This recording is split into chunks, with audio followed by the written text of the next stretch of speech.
Tucket's Ride, Chapter 6 and 7.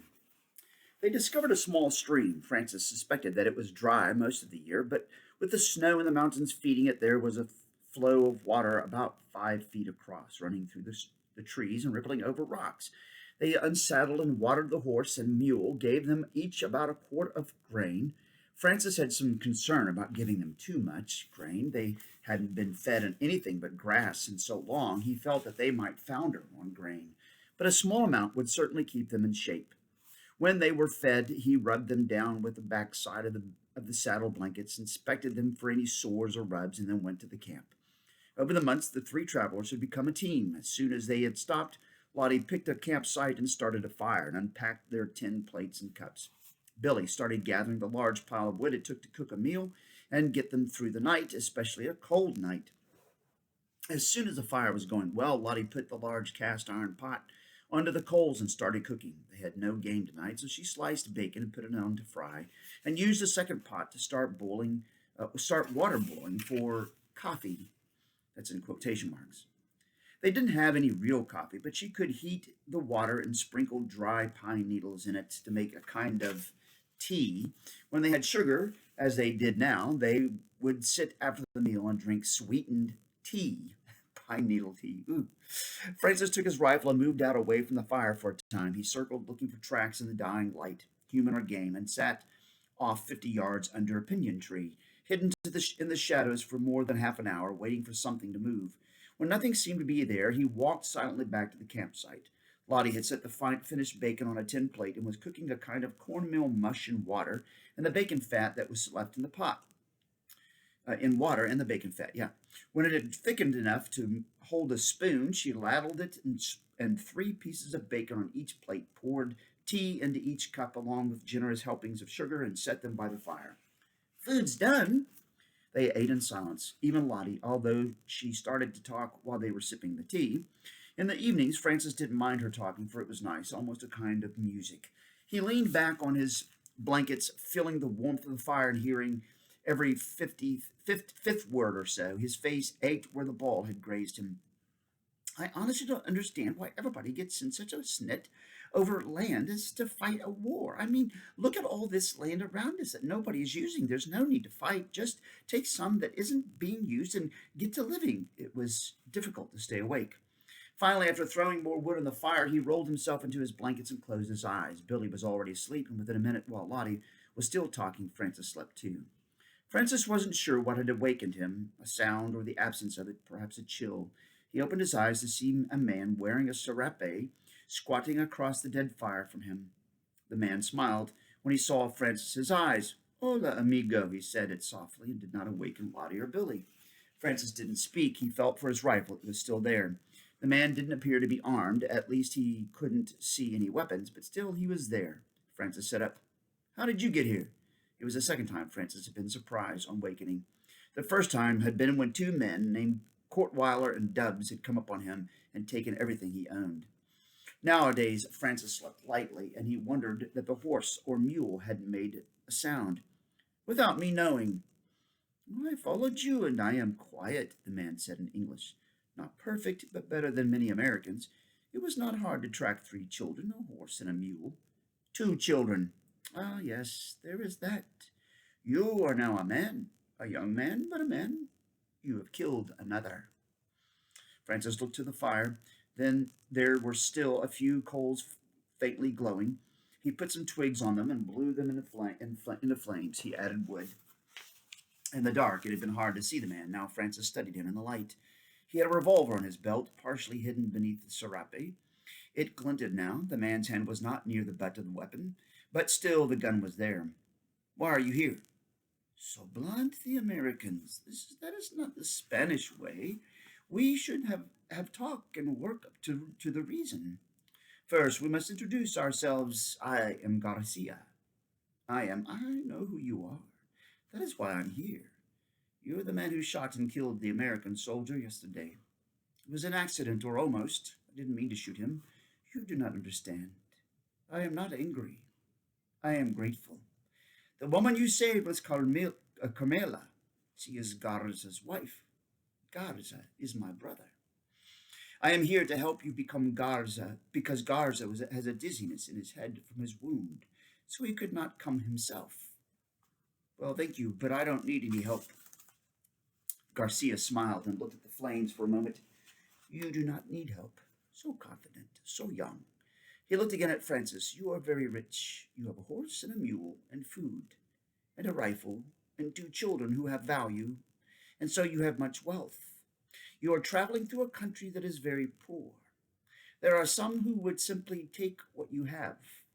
Garza has asked that I accompany you for a time until you learn our ways and can take care of yourself.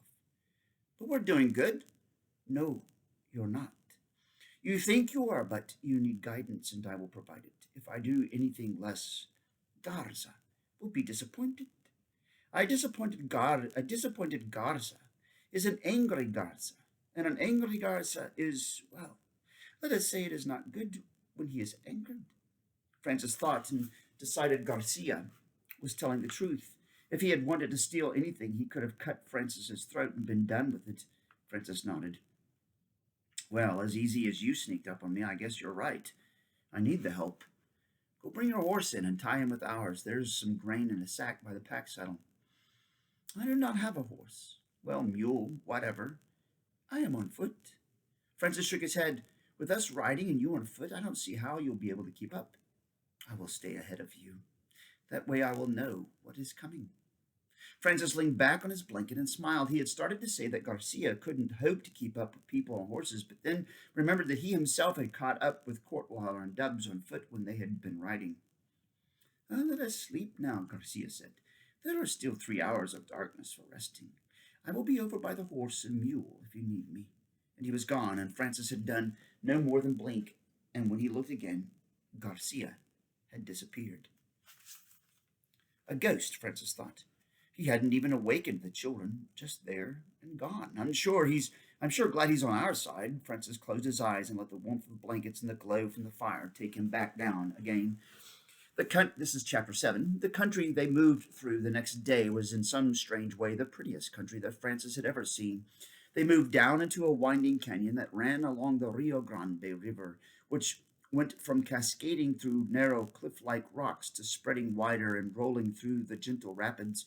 It was still desert or near desert with scrub pinyon and juniper and odd stands of prickly pear cactus, but the nearness of water made the desert seem more beautiful. And when they came into a shallow valley full of small farms on narrow tracts of land with irrigation ditches running across the ends, it looked like a picture. Ma, she had a calendar with a picture on it. Looked like these farms. Lottie started, all set so nice and neat. Francis had seen the farms and the river moving through them, but he had been spending most of his time watching Garcia. It was amazing. The Mexican carried a small bedroll over his shoulder and had his revolver, a Colt cap and ball, in his right hand. He ran in a kind of loose shuffle that left the horse and mule trotting to keep up. Since trotting was so uncomfortable that Francis and the children didn't want to do it, Francis kept the stock at a walk, and Garcia, as he said quickly, left them far behind. Garcia had not been there when they had awakened in the morning and had not showed himself until they were 2 miles along the road. The first Lottie knew of him was when he stepped softly out of some pinyon along the trail next to the mule. Hola, senorita, he said to her. For once she was speechless. A very good morning to you. Francis, Lottie called ahead to where Francis was riding. There's a strange man here. He's not strange, Francis said without turning. Lottie and Billy meet Garcia. Garcia meet Lottie and Billy. Where did you come from? Lottie asked. You have friends I don't know about out here. I don't think that's right. He just showed up. A brother of the man where I had to shoot the soldier. He's here to help us, guide us. When did you meet him? He came last night while you were sleeping. If you didn't sleep so hard, you'd know these things. I tried to wake you, shook you, poured water on your head, but you were out like a light. I've never seen anybody sleep so hard. I thought you'd died. I woke Billy up, and he tried to get you awake too, and you wouldn't. Stop that. You're just making up stories. But it quieted her, and Francis used the silence to talk to Garcia. I saw tracks, he said to Garcia. The Mexican had moved up alongside Francis, holding onto the stirrup on the left side of his saddle and letting himself be pulled along. Francis had seen a wide band of tracks come in from the south side onto the road. They were all unshod horses, and he couldn't tell for certain how many, but he thought maybe more than 10.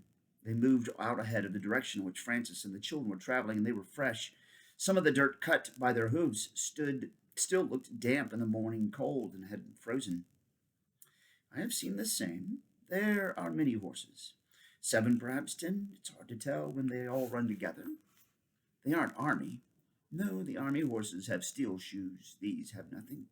What do you think? Garcia frowned, a quick flicker of concern. I think it is perhaps not good. Maybe nobody of any worth would be out riding around with 7 or 10 men on horses. If they aren't army, then they must be somebody else, and a group of men that large is usually up to no good. They're out ahead of us. Garcia nodded. I will move off the trail and catch up to them and see. Keep moving, but go slower. I will be back to you when I find out more. He slid off into the pinyon and was gone. And Francis checked the percussion cap on his rifle, cleared a bit of dust off the front and rear sights, and wished he knew more about the tracks. What was that all about? Lottie had seen them talking, but hadn't heard what they said.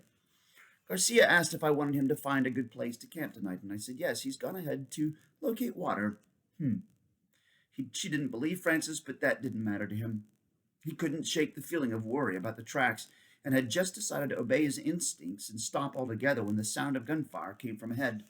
1 shot, then 2, then a whole ripping tear of them, and then nothing for a moment, and then 1 more. Then silence, all in the space of 4 or 5 seconds. It had to be Garcia, and he had to be in trouble. Take Billy off the trail and head back up into the trees and hide, Francis said. Where are you going? Just move. I'll be back. He kicked his horse in the ribs and slammed her into an instant gallop. It couldn't be far. Garcia hadn't been gone that long. By her 4th jump, he had taken 3 balls out of his possibles bag and put them into his mouth. Took 3 percussion caps and stuck them between the fingers on his left hand and brought the rifle up to be ready. It wasn't enough. That was the end of chapter 7. Makes you want to read chapter 8. More of that next time. Bye.